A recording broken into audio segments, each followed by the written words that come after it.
It's not a game, it's a rich thing. और बच्चा party क्या हाल है? सब बढ़िया। चलो स्टार्ट करते हैं आज की क्लास। आज हम लोग इन्वायरमेंटल पॉल्यूशन देखेंगे, यूनिट 5 का लेक्चर नंबर 3। जिन्होंने नहीं देखा लेक्चर 1 और 2 जाकर देख लो, उसमें मैंने नाइट्रोजन साइकिल को डिटेल में पढ़ाया है विथ फ्लो चार्ट। लेक्चर 1 में नाइट्रोजन साइकिल का फ्लो चार्ट है और एक प्रोसेस है नाइट्रोजन फिक्सेशन, और जो रिमेनिंग 4 प्रोसेस है वो लेक्चर नंबर 2 में। ठीक है, ये लेक्चर नंबर 3 है और यूनिट 5 का। ठीक है, और एक बात मैं आप लोग को बताना चाहता था, आप लोग को नोट्स में अगर प्रॉब्लम हो रही है यहाँ से कॉपी करने में, तो आप लोग को मैंने डिस्क्रिप्शन में दिया है टेलीग्राम ग्रुप का लिंक, वहाँ से जाकर टेलीग्राम ग्रुप का लिंक, ठीक है, वहाँ से जाकर तुम लोग डाउनलोड कर लो, वो ग्रुप ज्वाइन कर लो और वहाँ से जाकर डाउनलोड कर लो टेलीग्राम पे। ठीक है, टेलीग्राम पे अकाउंट नहीं है तो जाकर अकाउंट बना लो, एक ऐप है, जाकर डाउनलोड करो, वहाँ पे जाओ और वहाँ से नोट्स सारे डाउनलोड कर लो। ठीक है, इजी सा है सब। तुमको जितना भी मैं यहाँ पढ़ाता हूँ उसका डेफिनेशन यहाँ तो उतना लिखता नहीं हूँ डिटेल में, बट वो नोट्स में पूरा डेफिनेशन विथ अच्छा क्वेश्चन, बहुत सारा स्टडी मटेरियल वहाँ सब प्रोवाइड करता हूँ मैं, ये टेलीग्राम ग्रुप। इसका लिंक कहाँ है? इसका लिंक है डिस्क्रिप्शन में और कमेंट बॉक्स में भी मैंने पिन कर दिया है। ठीक है, वहाँ से जाओ तो ज्वाइन करो। चलो तो फिर स्टार्ट करते हैं आज की क्लास। स्टार्ट करो, चलो ठीक है, स्टार्ट करते हैं आज की क्लास। गाइस तो अब देखते हैं हम लोग पॉल्यूशन आगे। अब देखेंगे पॉल्यूशन क्या होता, क्या है पॉल्यूशन। पॉल्यूशन हम लोग बहुत नॉर्मली वर्ड है, बट बहुत कम लोग उसका डेफिनेशन लिख पाएंगे। देखा जाए तो बहुत कम, जो पढ़े हैं उसका अलग बात है, बट मैं उम्मीद करता हूँ इस लेक्चर के बाद आप भी इसका डेफिनेशन आराम से लिख पाएंगे। ठीक है, देखिए होता क्या है, अगर कोई भी चीज़ जो हम लोग नहीं चाहते हैं, ठीक है, अनडिजायरेबल, डिजायरेबल मतलब जो हम लोग चाहते हैं, अनडिजायरेबल मतलब जो हम लोग नहीं चाहते हैं, ठीक है, वो आ जाए हम लोग में या फिर एयर में या फिर लैंड में, ठीक है, उसको हम लोग पॉल्यूशन बोलते हैं। एक बार डेफिनेशन देख लो, उसके बाद क्लियर हो जाएगा तुमको। ठीक है, any undesirable change in physical, chemical or biological characteristics of air, ठीक है, एयर में, वाटर में, लैंड में, विच इज हार्मफुल, जो कि हम लोग के लिए हार्मफुल है, डायरेक्टली या फिर इनडायरेक्टली। ठीक है, डायरेक्टली भी हो सकता है और indirectly, through his animals, plants, industrial units और रॉ मटेरियल। ठीक है, कुछ भी, जैसे प्लांट से भी कुछ आए जो कि हम लोग के लिए हार्मफुल है, वो भी पॉल्यूशन होगा। एनिमल्स से आए और इंडस्ट्री से आए, इंडस्ट्री से बहुत सारा धुआं होता है जो कि हम लोग के लिए हार्मफुल होता है। धुआं में बहुत सारा गैसेस होता है जो कि हम लोग के लिए हार्मफुल होता है। हार्मफुल होता है इसलिए क्योंकि देखोगे हम लोग के सांस लेने में, हम लोग के अंदर जाता है, सांस लेते हैं तो जब ब्रीथ करते हैं तो वो हम लोग के जाकर अंदर बहुत सारे डिजीज कॉज करता है, इसलिए उसको हम लोग पॉल्यूशन बोलते हैं, जो कि अनडिजायरेबल है, जो हम लोग चाहते नहीं है। बट अब बोलोगे सब गैस जो भी एटमॉस्फेयर में वो सब पॉल्यूशन नहीं है, जो अनडिजायरेबल है। ऑक्सीजन हम लोग लेते हैं, तब बोलोगे तुम लोग ऑक्सीजन भी पॉल्यूशन है क्योंकि उसको भी गैस है, बट नहीं, ऑक्सीजन पॉल्यूशन नहीं है। ऑक्सीजन तो हम लोग के लिए जरूरी है, वो डिजायरेबल है। डेफिनेशन में क्या है? अनडिजायरेबल। ठीक है, जो अनडिजायरेबल मतलब जिसको हम लोग नहीं चाहते हैं, ठीक है, उसी को बोलते हैं पॉल्यूशन। ये चैप्टर है पॉल्यूशन के बारे में ही बात करेंगे, पॉल्यूशन का टाइप्स देखेंगे, बहुत कुछ देखेंगे। ठीक है, आगे देखते हैं व्हाट इज पॉल्यूटेंट्स। पॉल्यूटेंट्स क्या होता है? पॉल्यूटेंट्स जो पॉल्यूशन कॉज करता है, जो केमिकल हो, जो रॉ मटेरियल हो, कोई भी कुछ जो पॉल्यूशन कॉज करता है, ठीक है, उसको बोलते हैं पॉल्यूटेंट्स। इसका डेफिनेशन देख लो, any material or act on the part of man or nature which leads to pollution, जो पॉल्यूशन कॉज करते हैं, इज कॉल्ड पॉल्यूटेंट्स। ठीक है, उसको हम लोग पॉल्यूटेंट्स कहते हैं। ठीक है, इजी सा था। पॉल्यूटेंट्स का कुछ टाइप्स है, अभी देखेंगे, बायोडिग्रेडेबल, नॉन बायोडिग्रेडेबल, ठीक है, और प्राइमरी एंड सेकेंडरी पॉल्यूटेंट्स आगे देखते हैं। चलो तो आगे देखते हैं गाइस। चलो तो अब देखते हैं हम लोग पॉल्यूटेंट्स कितने टाइप्स के होते हैं। ठीक है, चलो देखते हैं। पहला होता है प्राइमरी पॉल्यूटेंट। ठीक है, पॉल्यूटेंट क्या बताया था हमें? पॉल्यूटेंट जो पॉल्यूशन कॉज करता है उसको हम लोग पॉल्यूटेंट बोलते हैं। ठीक है, पहला होता है प्राइमरी पॉल्यूटेंट। ठीक है, प्राइमरी पॉल्यूटेंट का डेफिनेशन वो नोट से मिल जाएगा। होता क्या है समझो यहाँ। ठीक है, यहाँ बेसिकली मैं समझाने पे फोकस करता हूँ। ठीक है, प्राइमरी पॉल्यूटेंट्स होता है जो एनवायरनमेंट में पाया जाता है जिस फॉर्म में, ठीक है, उसी फॉर्म में वो पॉल्यूशन कॉज करता है। ठीक है, जैसे डीडीटी इन्वायरमेंट में जिस फॉर्म में पाया जाता है उसी फॉर्म में वो पॉल्यूशन कॉज करता है। कार्बन मोनोऑक्साइड CO, इसका एग्जाम्पल सब याद रखना बहुत इंपॉर्टेंट है। एग्जाम्पल ही पूछेगा, डेफिनेशन बहुत कम चांसेस है, बट एग्जाम्पल इसका बहुत बार पूछता है, ऑप्शन में दे देता है which of the following is primary pollutant. ठीक है, तो डीडीटी और कार्बन मोनोऑक्साइड कौन सा टाइप का पॉल्यूटेंट है?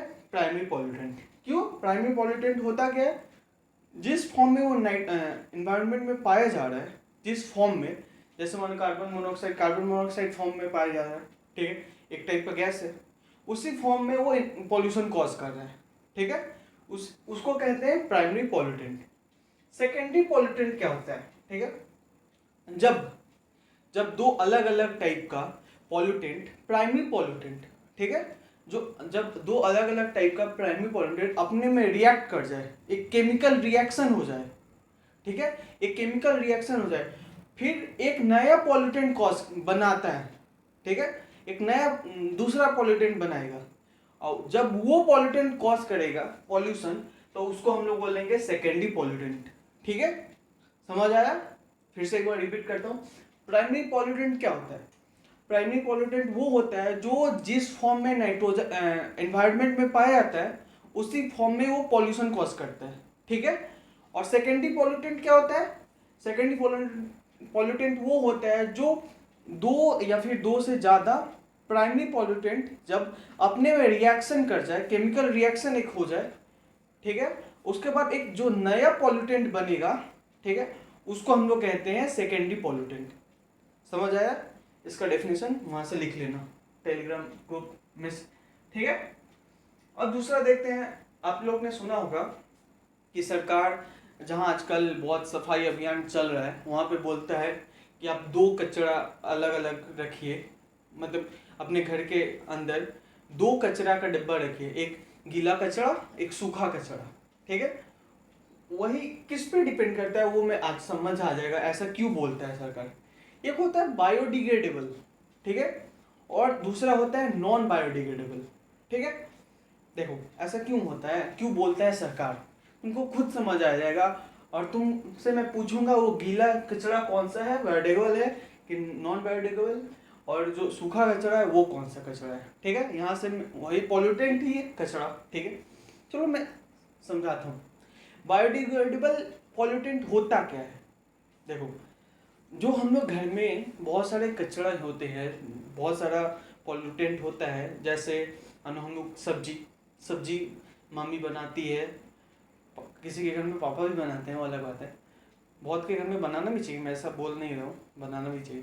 तो देखो पॉल्यूटेंट, अगर मानो सब्जी बन रहा है, सब्जी का हम लोग छिलका उसका उतारते हैं पहले, उसके बाद सब्जी बनाते हैं, तो वो जो छिलका होता है वो छिलका भी एक टाइप का हम लोग का कचरा में फेंकाता है। ठीक है, समझे? तो वो एक टाइप का गीला कचरा हुआ। ठीक है, फिर मानो और एक दूसरा वो, अच्छा वो उसी को समझो पहले, वो गीला कचरा हुआ और वो जाता है कचरे के डिब्बा में, फिर सरकार उसको क्या करता है, वो बायोडिग्रेडेबल है। क्यों? क्योंकि मानो वो सब ना बहुत सारा माइक्रो ऑर्गेनिज्म है, बहुत सारा कीड़ा है, बैक्टीरिया है, जो उसको as a food product use कर सकता है। ठीक है, बायोडिग्रेडेबल है, मतलब वो अपने आप उसको मतलब फेंक दो, कहीं फेंक दो तो वहाँ अपने आप कीड़ा आ जाएगा, वो आ जाएगा, सब मिलकर उसको बायोडिग्रेडेबल कर देगा। वहाँ फिर से जाकर देखोगे तो वहाँ कोई कचरा नहीं रहेगा, वो खा जाता है, अपना फूड प्रोडक्ट यूज कर लेता है। ठीक है, उसको कहते हैं, वैसा टाइप को कचरा को कहते हैं बायोडिग्रेडेबल। ठीक है, बट और एक दूसरा कचरा की बात करता हूँ, दूध आता ही होगा सबके घर में। ठीक है, पैकेट, आजकल शहर में तो पैकेट ही चल रहा है, पैकेट ही आता होगा। ठीक है, पैकेट दूध आया, ठीक है, उसमें से दूध निकाल लिए। फिर पैकेट जो बचा वो भी तो एक कचरा है ना, वो भी तो एक टाइप का कचरा है, ठीक है। और पैकेट इनफैक्ट ओनली दूध का नहीं, आप लेस खाते हो, कुरकुरे खाते हो, कुछ भी चिप्स खाते हो, वो सब भी एक टाइप का कचरा हुआ, उसका पैकेट, ठीक है। वो सब कचरा को करते क्या हो बताओ तो? वो कचरा क्या कभी डिग्रेडेबल होता है? वो सब कहते हैं सूखा कचरा, ठीक है। सूखा है इसलिए वो उसको ना हम लोग फिर से रिसाइकिल के लिए यूज करते हैं, रिसाइकिल के लिए। इसलिए सरकार बोलता है उसको आप दो कचरा बनाइए, एक सूखा एक भीगा, ठीक है। गीला बोल सकते हो भीगा को, ठीक है। सूखा कचरा वही जो मतलब प्लास्टिक का कोई प्रोडक्ट हुआ, कोई पॉलीथीन हुआ, ऐसा कुछ, ठीक है। तो वो मतलब बायोडिग्रेडेबल नहीं है, उसको कोई खा नहीं सकता, वो बायोडिग्रेडेबल हो ही नहीं सकता, ठीक है। और उसको फिर से हम लोग रिसाइकिल करते हैं, ठीक है। हमेशा कोई वाटर बॉटल हुआ प्लास्टिक का, उसको रिसाइकिल करते हैं। वो नेचर उसको डिग्रेडेट कर ही नहीं सकता, कोई भी micro organism as a food उसको यूज नहीं कर सकता। इसलिए उस कचरे को क्या बोलते हैं? नॉन बायोडिग्रेडेबल पॉल्यूटेंट्स, ठीक है। इसका एग्जांपल याद कर ले लो और नोट से इसका डेफिनेशन याद कर लेना, इंपॉर्टेंट है। क्या? बायोडिग्रेडेबल और नॉन बायोडिग्रेडेबल। बायोडिग्रेडेबल कौन सा कचरा हुआ बताओ तब?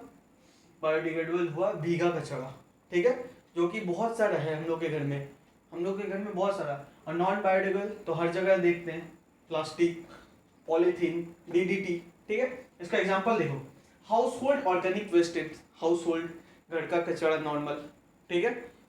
नॉन बायोडिग्रेडेबल पॉल्यूटेंट्स देखो डीडीटी, पॉलीथीन, समझ आया? यही सब है। पॉल्यूटेंट्स का पूरा क्लासिफाई कर दिया, primary, secondary, biodegradable, non biodegradable, समझ आया? इसका डेफिनेशन सारे वहां से याद कर लेना, ठीक है। अब बताओ मेजर कॉज ऑफ पॉल्यूशन क्या है, आगे देखते हैं। मेजर कॉज ऑफ पॉल्यूशन, ठीक है। मेजर कॉज ऑफ पॉल्यूशन क्या है? क्यों पॉल्यूशन बढ़ रहा है दिन पर दिन? देखो पॉल्यूशन तो कभी घट ही नहीं रहा है, बढ़ ही रहा है। क्यों बढ़ रहा है? देखो ह्यूमन पॉपुलेशन पहला कॉज है। ह्यूमन पॉपुलेशन जो है वो बहुत स्पीड में बढ़ रहा है। पॉपुलेशन जो हम लोग का जनसंख्या है इंडिया में तो अभी और भी स्पीड में बढ़ रहा है, कोई रिस्ट्रिक्शन नहीं है इस पर, बट कोई कानून लाना चाहिए। बट देखो ह्यूमन पॉपुलेशन बहुत स्पीड में बढ़ रहा है, वो एक मेजर कॉज करता है पॉल्यूशन में। सर बोलोगे कैसे सर? देखो अगर जनसंख्या बढ़ेगा, जनसंख्या बढ़ेगा तो देखो जनसंख्या बढ़ेगा तो बहुत कुछ, इंडस्ट्री बढ़ेगा, इंडस्ट्री बढ़ेगा तो बहुत सारा पॉल्यूशन बढ़ेगा। इंडस्ट्री में पॉल्यूशन होता ही है, कोई भी जाओ इंडस्ट्रियल इलाका, क्यों हम लोग के गांव की तरफ बनता है ज़्यादा इंडस्ट्रियल इलाका बताओ? क्योंकि वहाँ पे पॉल्यूशन कॉज करेगा, वहाँ कम आदमी रहते हैं, कोई पॉल्यूशन नहीं होगा। बट जहाँ आदमी लोग रहते हैं बहुत, जैसे सिटी में, मेन सिटी में, वहाँ पे तो बहुत सारा आदमी रहता है, वहाँ पे इंडस्ट्री क्यों नहीं खुलता है ऐसा कुछ का? क्यों? क्योंकि वहाँ पे पॉल्यूशन कॉज करेगा तो बहुत आदमी लोग को बहुत बहुत कठिनाइयों से गुजरना पड़ेगा, ठीक है। They have to face many problems, समझे? ह्यूमन पॉपुलेशन, ठीक है। और भी देख सकते हो ह्यूमन पॉपुलेशन बढ़ेगा अब तो बहुत सारा कपड़ा बनेगा, बहुत सारा कपड़ा बनेगा तो कपड़ा को खींचना भी होगा, वॉश करना होगा। और वॉश करोगे तो किससे करोगे? ठीक है, डिटर्जेंट से। और detergent major cause of pollution है, पॉल्यूशन करता है। वो ड्रेन वाटर में जाता है, ड्रेन वाटर में जाता है, वहाँ का फिश, मानो ड्रेनेज कभी देखे हो कहाँ जाता है बताओ तो? अगर तुम्हारे जो घर का मानो कपड़ा भीजते हो या फिर कोई वाटर पॉल्यूशन है, वाटर का जो पॉल्यूशन है, कपड़ा भीजने वाला मतलब डिटर्जेंट वाला पानी, ठीक है, कहाँ जाता है? डायरेक्टली ड्रेन में जाता है, ठीक है। घर के बाहर ड्रेन जो है, और ड्रेन से होते होते वो डायरेक्ट जाता है रिवर में, और रिवर में जाता है फिर वहाँ का जो पानी है उसको पॉल्यूशन कॉज करता है। अगर वहाँ पॉल्यूशन कॉज करेगा तो जो रिवर की मछली है, सब है, जो रिवर में रहने वाले जानवर हैं, उन लोग को तकलीफ होता है, समझे? और वो लोग तकलीफ होता है तो कोई सर्वाइव नहीं कर पाता है, बहुत सारा फिशेस का डेथ हो जाता है, समझे? बहुत सारा कॉज है। Unscientific construction of buildings, building का भी अनसाइंटिफिक तरीके से कंस्ट्रक्ट करना, वो भी एक मेजर कॉज है पॉल्यूशन का, समझे। Miss use and wastage of natural resource, miss use करना, नेचर जो बनाया है उसको हम लोग मिस यूज कर रहे हैं, वो भी एक मेजर कॉज है पॉल्यूशन का, ठीक है। देखो अब इफेक्ट्स ऑफ पॉल्यूशन क्या है। इफेक्ट, पॉल्यूशन का इफेक्ट क्या है, देखो डिफरेंट टाइप्स ऑफ डिजीज। पहली बात तो डिफरेंट टाइप्स ऑफ डिजीज, बहुत सारा इफेक्ट्स है, बट यहाँ एक दो मेजर मैं लिखा रहा हूँ, ठीक है। डिजीज, हम लोग को बहुत सारा डिजीज का सामना करना पड़ेगा। अगर मान लो एयर में पॉल्यूशन हो गया, एयर पॉल्यूशन, तो हम लोग को सांस लेने में तकलीफ होगी, जैसे हम लोग कर रहे हैं अभी, बहुत सारा जगह से गुजर रहे हैं, ठीक है। मानो फिर वाटर पॉल्यूशन हो गया तो हम लोग को पीने के लिए अच्छा पानी नहीं मिलेगा, ठीक है। रेडिएशन एक टाइप का कॉज है, इफेक्ट पॉल्यूशन का ही है, ठीक है, हम लोग पढ़ेंगे ग्लोबल वार्मिंग। और increase problems in life resulting human suffering, बहुत सारा, वही डिजीज ही बोल सकते हो इसको, ठीक है। देखो अभी हम लोग को मास्क पहन के बाहर निकलना पड़ रहा है, अभी हम लोग को कोरोना चल रहा है इसलिए निकल रहा है, बट दिल्ली में जाओ नॉर्मली सब मास्क पहन कर नहीं निकलता है। वहाँ का एयर पोल्यूशन इतना ज़्यादा है कि नॉर्मली वहाँ सब बिना मास्क के नॉर्मली निकलता ही नहीं है। अभी तो मानो हम लोग तो 6 महीना जब से कोरोना हुआ है, अभी के हिसाब से 6-7 महीना हुआ, ठीक है, कोरोना जब से चालू हुआ तब से हम लोग मास्क पहन के बाहर निकल रहे हैं।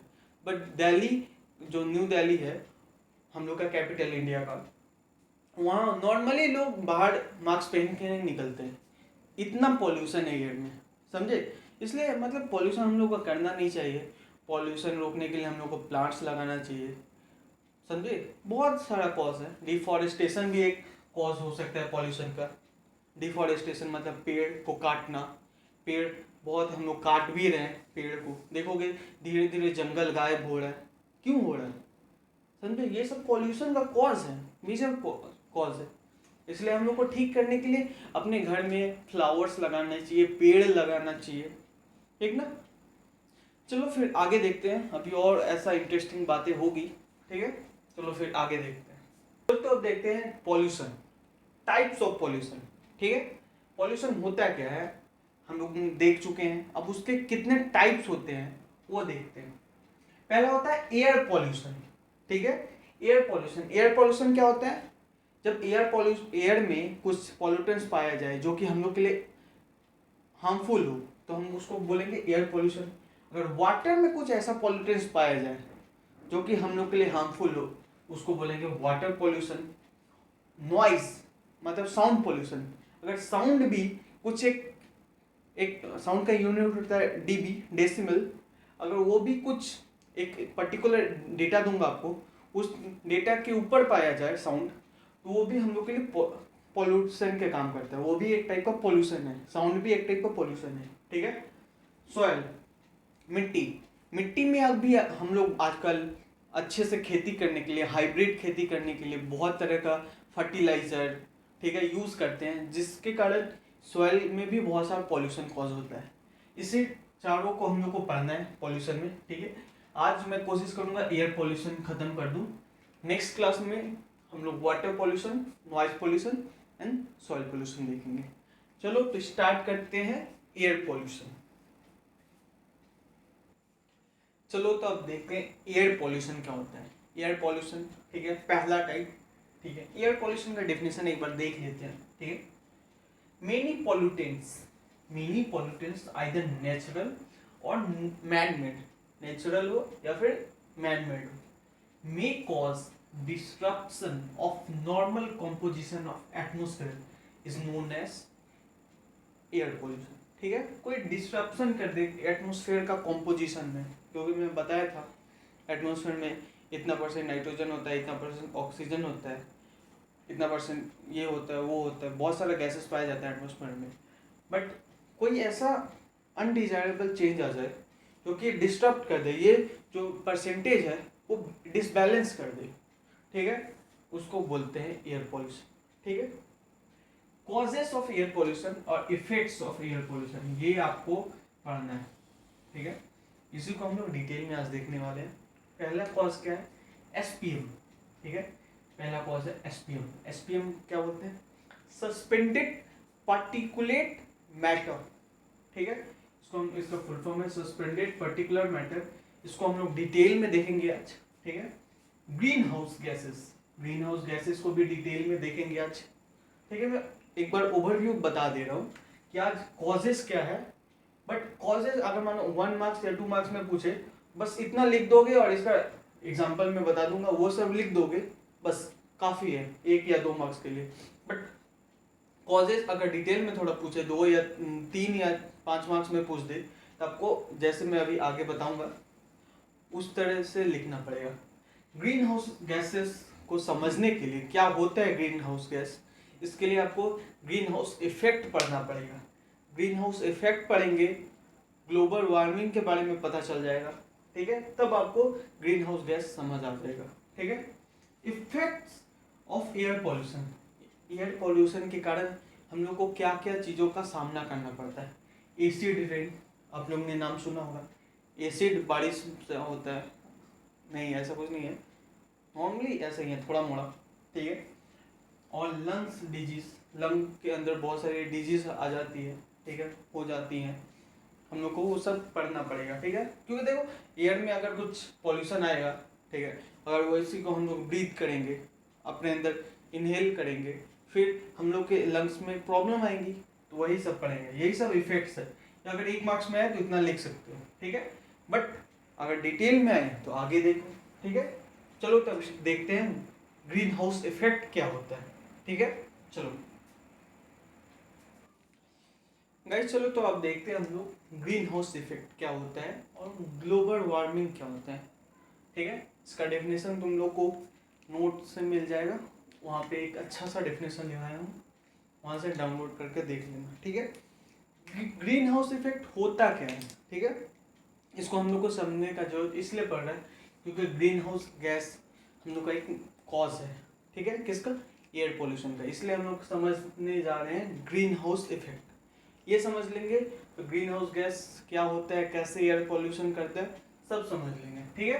देखो एक हम लोग फ्लास्क लिए, ठीक है, एक ग्लास बोल सकते हो, ठीक है।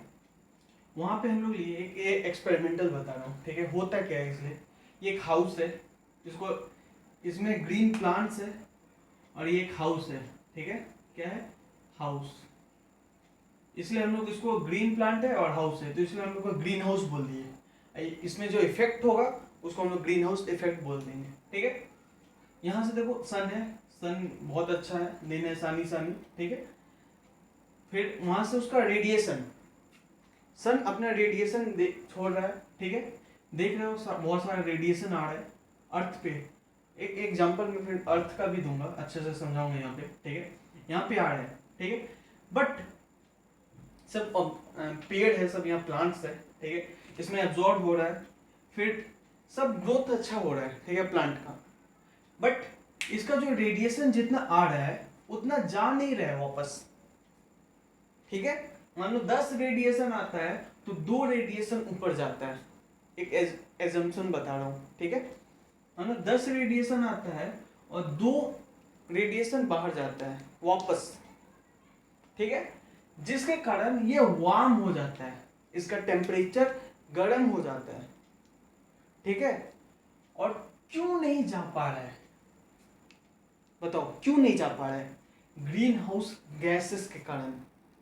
यहाँ पे ग्रीन हाउस गैसेस प्रेजेंट होगा जो कि उसको ट्रैप कर लेता है, एब्जॉर्ब कर लेता है, इसके कारण जितना रेडिएशन आता है उतना रेडिएशन वापस नहीं जा पाता है, इसी को कहते हैं ग्रीन हाउस इफेक्ट। इतना इजीली समझा दिया मैं, फिर से एक बार समझाऊंगा यहाँ पे, ठीक है। और जो टेम्परेचर हो गया, ठीक है, वो वार्म हो गया, ठीक है, इसलिए इसको ग्लोबल वार्मिंग भी बोलते हैं, ठीक है। ग्लोबल वार्मिंग टेम्परेचर को, इसका जो टेम्परेचर है वो थोड़ा वार्म हो गया, थोड़ा गर्म हो गया, इसलिए इसको बोलते हैं ग्लोबल वार्मिंग और इस इफेक्ट को बोलते हैं ग्रीन हाउस इफेक्ट, ठीक है। अब इसको अर्थ के रिस्पेक्ट में समझने का कोशिश करते हैं। ये एक अर्थ है, उसका एटमॉस्फेयर का लेयर्स है, ठीक है। ये पहला लेयर, दूसरा लेयर, मैं पूरा डिटेल में ज्योग्राफी नहीं पढ़ता हूँ कि पूरा डिटेल में बनाऊंगा, बस एक एग्जांपल के लिए बना दिया हूँ, ठीक है। ये है अपना सूरज भगवान, सूरज सानी सानी सानी आ रहा है, ठीक है, आ रहा है, देखो बहुत सारे रेडिएशन आया, कोई रेडिएशन अपर एटमॉस्फेयर से ही वापस चला जाएगा, ठीक है, कोई रेडिएशन क्लाउड से भी चला जाएगा वापस, ठीक है, वो उसी को क्लाउड भी एब्जॉर्ब कर लेगा, ठीक है। बट बहुत सारा रेडिएशन अर्थ तक आता है, अर्थ का सरफेस तक बहुत सारा रेडिएशन आता है। नहीं तो अगर कोई रेडिएशन आता ही नहीं तो हम लोग को सन का महसूस ही नहीं होता कि हाँ हम लोग के हाथ पे सन का परछाई है, ये है, ठीक है। तो वो आ रहा है, बहुत सारा आता है, मोस्ट ऑफ द तो पहले ही एटमॉस्फेयर से ही चला जाता है वापस, ठीक है। बट कुछ कुछ आते हैं, फिर वो वापस आते हैं, तो यहाँ पे है GHG, ग्रीन हाउस गैसेस, ठीक है। वो बोलते हैं नहीं तुम वापस नहीं जा सकते, ठीक है, नहीं जा सकते, ये मतलब पुलिस है, तुम हेलमेट नहीं पहने हो, चलो फाइन दो। तो फिर से ये लोग को पकड़ लेता है, ट्रैप कर लेता है, एब्जॉर्ब कर लेता है, ठीक है। फिर वापस ये लोग नहीं जा पाते हैं, ठीक है। मानो फिर से कोशिश करेंगे, एक बार गए, फिर से यहाँ आएंगे, फिर से जाएंगे, तो फिर से यहाँ दूसरा ग्रीन हाउस गैस वो पकड़ लेगा, फिर यहाँ आ जाएंगे, फिर डायरेक्ट एब्जॉर्ब हो जाएंगे। ऐसा एक फिर से हो सकता है, ऐसा बात नहीं है, मैं एक एग्जांपल दिया, ठीक है। तो इसी इफेक्ट को कहते हैं ग्रीन हाउस इफेक्ट, और जो इसी के कारण हम लोग का अर्थ का टेम्परेचर बढ़ जाता है, हॉट हो जाता है, वार्म हो जाता है, तो इसको कहते हैं ग्लोबल वार्मिंग, ठीक है।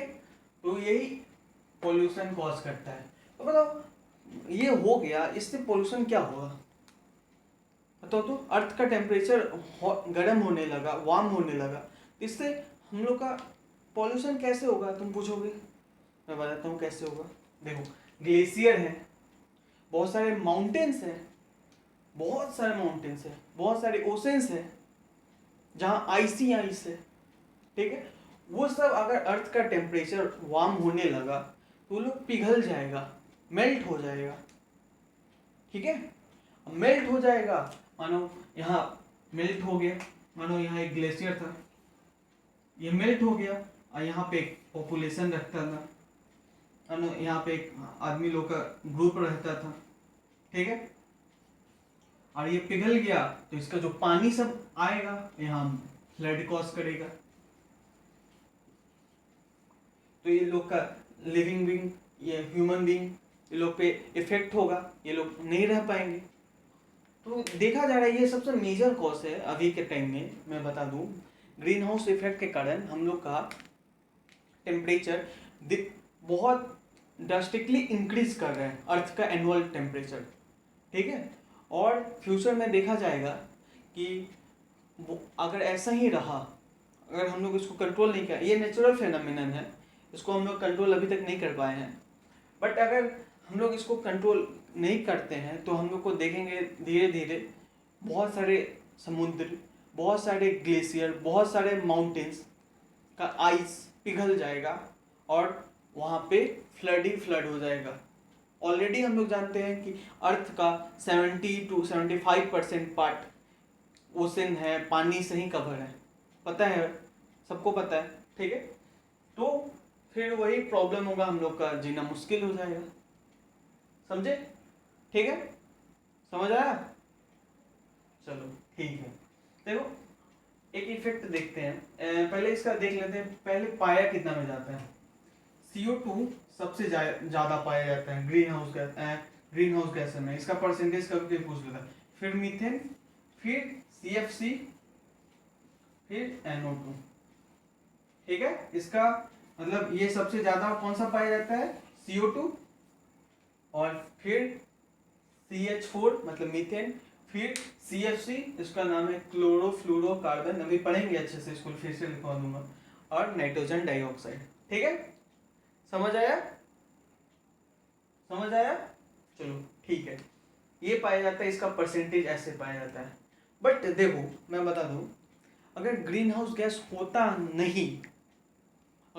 नहीं ग्रीन हाउस गैस, तो हम लोग का अर्थ का टेम्परेचर पहले ही बढ़ चुका है, लिख देता हूँ फिर, -18 डिग्री सेल्सियस रहता मीन एनुअल टेम्परेचर, अगर ग्रीन हाउस गैस होता ही नहीं तो, ठीक है। कितना होता, -18 डिग्री सेल्सियस। सोचो कितना ठंडा। हम लोग के इधर तो इतना कभी ठंडा आया ही नहीं, जम्मू साइड होगा पता नहीं, बट हम लोग के उधर इतना कभी ठंडा नहीं आया। सोचो इतना होता अगर ग्रीन हाउस गैस नहीं होता। और ग्रीन हाउस गैसेस के कारण ही हम लोग का अभी का टेम्परेचर 15 डिग्री सेल्सियस है, मीन एनुअल टेम्परेचर, समझे? 15 डिग्री सेल्सियस। सोचो इसका फायदा भी है, बट ये बहुत इंक्रीज कर रहा है। अभी का ये पुराना डेटा है 15 डिग्री, अभी 20 to 25 डिग्री सेल्सियस है मीन एनुअल टेम्परेचर हम लोग का। बट ऐसे ही रहा तो धीरे धीरे 30 हो जाएगा, 40 हो जाएगा, फिर मुश्किल है रहना, समझे? तो यही था ग्रीन हाउस इफेक्ट, और यही है ग्रीन हाउस गैसेस जो कि ट्रैप कर लेते हैं रेडिएशन को, और फिर हम लोग को वो अर्थ को वार्म कर देता है। ठीक है, यही था ग्रीन हाउस इफेक्ट और यही था ग्लोबल वार्मिंग। फिर चलो आगे देखते हैं। अच्छा बच्चों, एक यहाँ करेक्शन कर लेना यार, गलती हो गया थोड़ा। यहाँ NO2 नहीं N2O होगा, ठीक है? यहाँ भी N2O, ठीक है? छोटा सा करेक्शन कर लो एक बार थोड़ा, ठीक है? गलती से हो गया, सॉरी, माफ कर दो। चलो ठीक है, तो आगे देखते हैं। अब देखते हैं हम लोग SPM। SPM दूसरा मेजर कॉज है एयर पॉल्यूशन का, ठीक है? देखते हैं होता क्या है। SPM का फुल फॉर्म क्या है? सस्पेंडेड पार्टिकुलेट मैटर, ठीक है? क्या? Suspended particulate matter. कभी कभी इसका फुल फॉर्म ही पूछ लिया जाता है 1 मार्क्स में, ठीक है? ये होता क्या है, चलो देखते हैं, इसका डेफिनेशन देखते हैं। Any particle except pure water, ठीक है, प्योर वाटर को छोड़कर, having a dimension range 0.001 micrometer to 100 micrometer, mu M को माइक्रोमीटर बोलते हैं, ठीक है? Is called suspended particulate matter in air, ठीक है? एयर में कुछ भी पार्टिकल प्योर वाटर को छोड़कर जिनका डायमेंशन का रेंज, मतलब जिसका साइज का रेंज कितना हो, 0.001 माइक्रोमीटर टू 100 माइक्रोमीटर, ठीक है? कोई कोई बुक में 0.001 माइक्रोमीटर टू 10 माइक्रोमीटर भी लिखा है, बट ये डेटा काफी करेक्ट है उससे ज्यादा, ठीक है? उसको क्या बोल देंगे हम लोग? सस्पेंडेड पार्टिकुलेट मैटर, मतलब SPM, ठीक है? देखते हैं। इट में बी इंक्लूड, क्या क्या हो सकता है? डस्ट पार्टिकल भी हो सकता है। सूट फ्लाई एस मतलब राख, वो भी हो सकता है। स्पोर्स हो सकता है। वोल्केनिक स्मोक, वोल्केनो का जो स्मोक होता है वो भी हो सकता है, और भी बहुत तरह का हो सकता है सेक्टर, ठीक है? When this particles comes in air, जब ये सब पार्टिकल एयर में आते हैं इन मच कॉन्सेंट्रेशन, मतलब काफी अच्छे अमाउंट में, तब ये लोग क्या कॉज करते हैं? एयर पॉल्यूशन, ठीक है? ये था आपका SPM, फुल फॉर्म उसका सस्पेंडेड पार्टिकुलेट मैटर, ठीक है? इसका सोर्स क्या है, कभी कभी पूछ लेता है, what is the source of SPM, ठीक है? सोर्स देखते हैं। ऑटोमोबाइल एग्जॉस्ट, ऑटोमोबाइल मतलब गाड़ी, कार, ट्रक, बस, उस सब का जो एग्जॉस्ट होता है वहां से आता है ये सब SPM। फैक्ट्री, चिमनी होता है जहाँ ईटा बनता है, ठीक है, ईंट, वहां से ये सब आता है SPM। सरफेस सोइल, वहां से भी आता है, ठीक है? हार्मफुल इफेक्ट क्या है इसका इफेक्ट क्या होता है हम लोग पे? देखो, ये हार्म करता है नेसल पैसेज, नाक का जो पैसेज है उसमें हार्मफुल है ये। फेरिंग्स कॉमन पाइप, लंग्स को भी, ठीक है, लंग्स को भी ये हार्मफुल है, लंग्स के लिए ये हार्मफुल है SPM, ठीक है? और भी 2-3 डिजीज भी कॉज करता है, कौन सा? ब्रोंकाइटिस, ट्यूबरकुलोसिस, लंग कैंसर, और भी बहुत सारे डिजीज है, बट इतना लिखो काफी है, ये सब डिजीज है, ठीक है? इसका हार्मफुल इफेक्ट था, ठीक है? इसका डेफिनेशन देख लिए, इसका तुम ये साइज का रेंज याद रखना, कितना से कितना, ठीक है? ये भी कभी कभी ऑप्शन में दे देता है, ठीक है? ये याद रखना और इसका फुल फॉर्म याद रखना, बस इतना काफी है, ठीक है? 2 कॉज था, देख चुके, एक पहला ग्रीन हाउस गैस ठीक है, देख चुके हैं कौन सा CO2, CH4, N2O, CFC, ये सब ग्रीन हाउस गैसेस है। क्या करता था वो इन जो रेडिएशन आता था सन से उसको एब्जॉर्ब करता था, उसको ट्रैप कर लेता था। ठीक है, पहला वो था। ठीक है, दूसरा कौन सा हुआ? एसपीएम हम लोग अभी देख चुके। ठीक है, इसका सोर्स याद कर लेना, हार्मफुल इफेक्ट्स याद कर लेना। ठीक है, यही सब। ठीक है, चलो स्क्रीनशॉट लेना है तो ले लो। ठीक है, आगे देखते हैं। चलो गाइस, चलो अब देखते हैं पहला इफेक्ट, एसिड रेन। ठीक है, इफेक्ट ऑफ एयर पॉल्यूशन, पहला एसिड रेन। एसिड रेन होता क्या है? देखो, एटमॉस्फेयर में दो टाइप के पॉल्यूटेंट पाए जाते हैं, SO2 और NO2, नाइट्रोजन डाइऑक्साइड और सल्फर डाइऑक्साइड।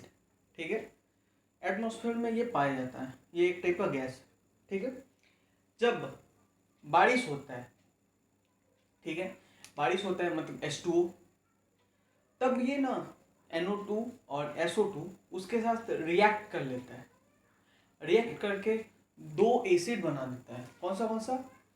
NO2 रिएक्ट करके वाटर से H2O से बनाता है नाइट्रिक एसिड और नाइट्रस एसिड।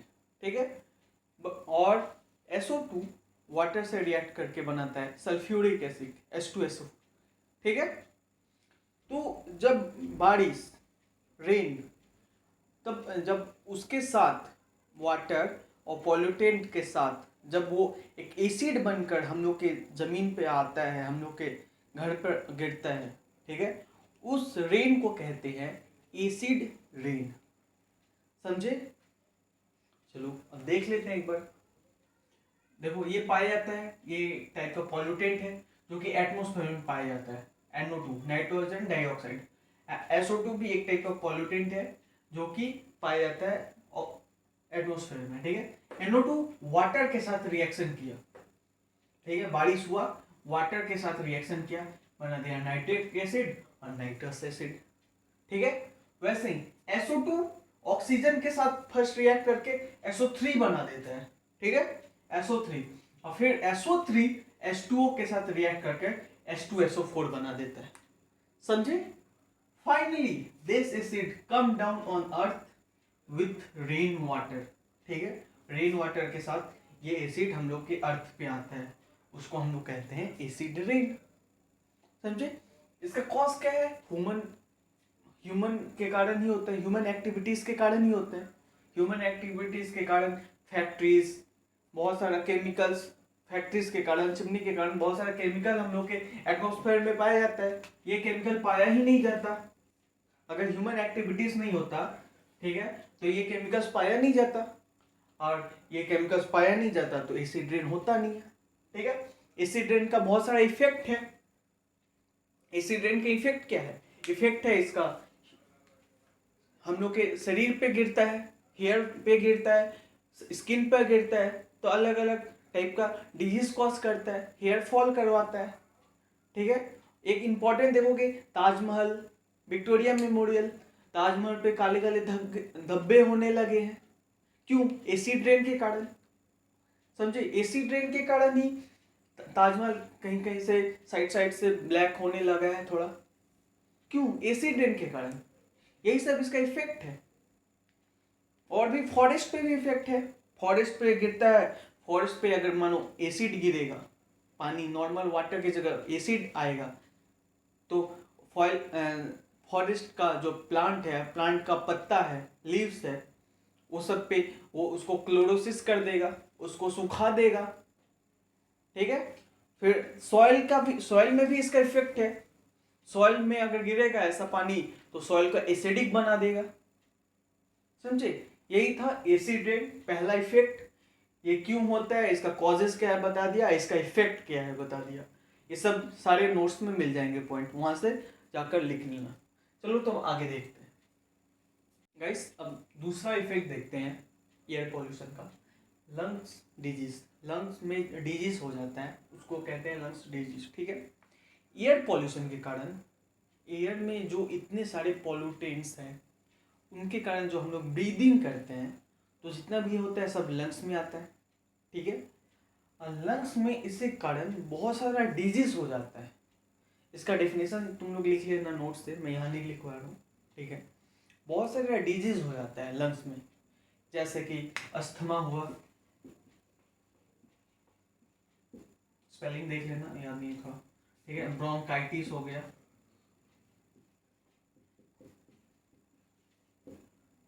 लंग कैंसर हो गया, एक्सेट्रा, ठीक है। बहुत सारे पॉल्यूशन है, पॉल्यूटेंट है एयर में, इसके कारण हम लोग को बहुत सारा डिजीज हो जाता है। कौन सा? अस्थमा हो गया, सांस लेने में तकलीफ, ब्रोंकाइटिस हो गया, लंग्स में कैंसर भी हो जाता है। क्यों होता है? सब एयर पॉल्यूशन के कारण, ठीक है। ये भी एक इफेक्ट, ठीक है।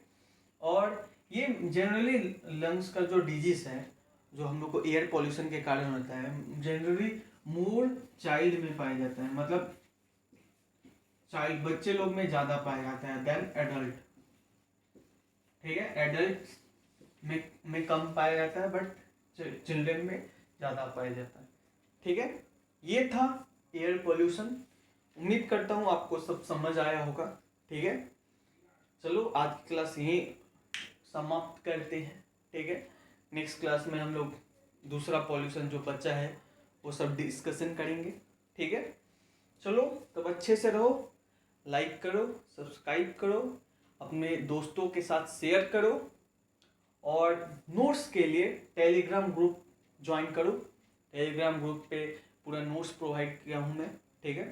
जितना तक अभी तक पढ़ा चुका हूँ सारे प्रोवाइड्स है, सब वहाँ मिल जाएगा तुमको, और आज का भी नोट्स वहाँ पे मिल जाएगा, ठीक है। चलो तो फिर मिलते हैं, बाय।